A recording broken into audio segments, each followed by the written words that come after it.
வணக்கம். ஒருத்தரை புகழணும்னா நாம என்ன செய்வோம்? நல்ல விதமா 4 வார்த்தை பேசுவோம் இல்லையா? ஆனா ஒருத்தரை திட்டுற மாதிரியே திட்டி, அதையே ஒரு பெரிய புகழ்ச்சியா மாத்த முடியும்னு சொன்னா எப்படி இருக்கும்? வாங்க, இன்னைக்கு அப்படி ஒரு விசித்திரமான கலைய பத்தி ஒரு சூப்பரான கதை மூலமா பார்க்கலாம். இத கொஞ்சம் யோசிச்சு பாருங்களேன். உங்களுக்கு ஒரு பரிசு கிடைக்குது. ஆனா அந்த பரிசு உங்களுக்கு ஒரு பெரிய தலைவலியா, ஒரு பிரச்சனையா மாறுது.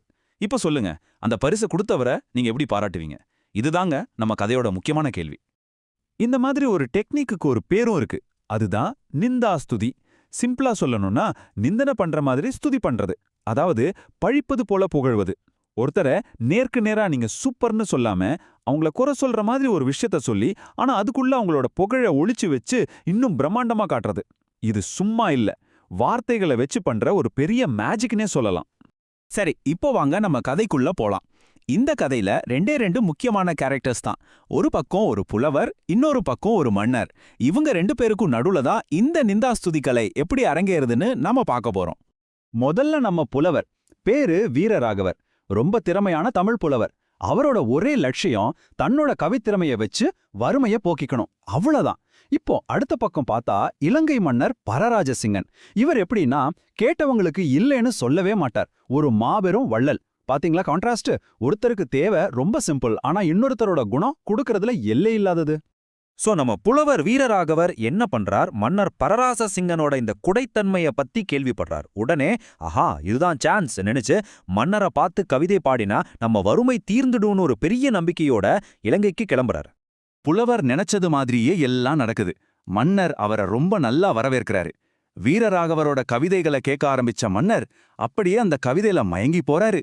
ஒரு சின்ன குழந்தை மாதிரி அந்த பாட்டோட இனிமையில தன்னை முழுசா மறந்து ரசிக்கிறாரு.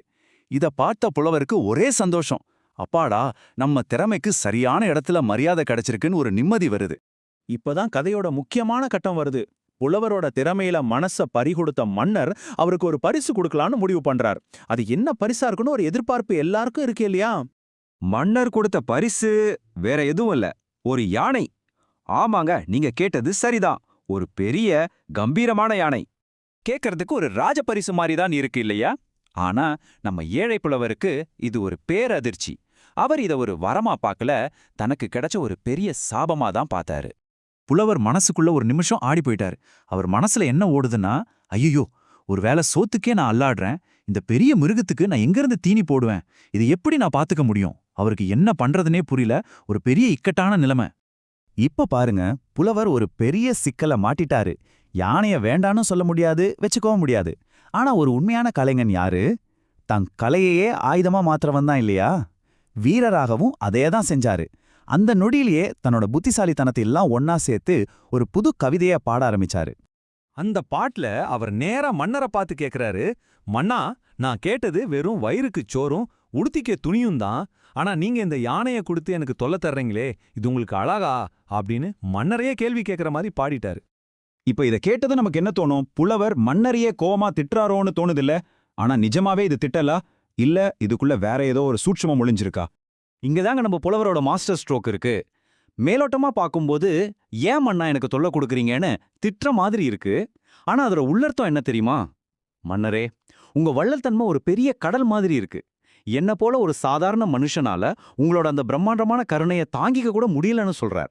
அதாவது நீங்க கொடுக்கறது அவ்வளோ பெருசுன்னு மன்னரோட புகழ எங்கேயோ கொண்டு போயிட்டார். இதுதாங்க பழிப்பது போல புகழுதல். அதாவது நிந்தாஸ்துதியோட ஒரு பெர்ஃபெக்ட் உதாரணம். நேரா புகழ்றத விட இந்த மாதிரி ஒரு சின்ன ட்விஸ்ட் வச்சு சொல்லும்போது அந்த புகழ்ச்சியோட மதிப்பு பல மடங்கு ஏறிடுது. சரி, இந்த டெக்னிக் ஏன் இவ்ளோ பவர்ஃபுல்? யோசிச்சு பாருங்க. ஒன்னு, இது வெறும் நன்றி சொல்ற மாதிரி இல்ல, புலவரோட புத்திசாலித்தனத்தையும் சேர்த்து காட்டுது. ரெண்டாவது, சும்மா புகழ்றத விட இந்த மாதிரி ஒரு புதிர் போல சொல்ற பாராட்டு மனசுல ஆழமா பதியும், மறக்கவே மறக்காது. எல்லாத்துக்கும் மேல தனக்கு வந்த ஒரு பெரிய பிரச்சனைய மன்னருக்கான ஒரு சூப்பரான பாராட்ட மாத்திட்டார் பாருங்க. அதுதான் இதுல ஹைலைட்டே.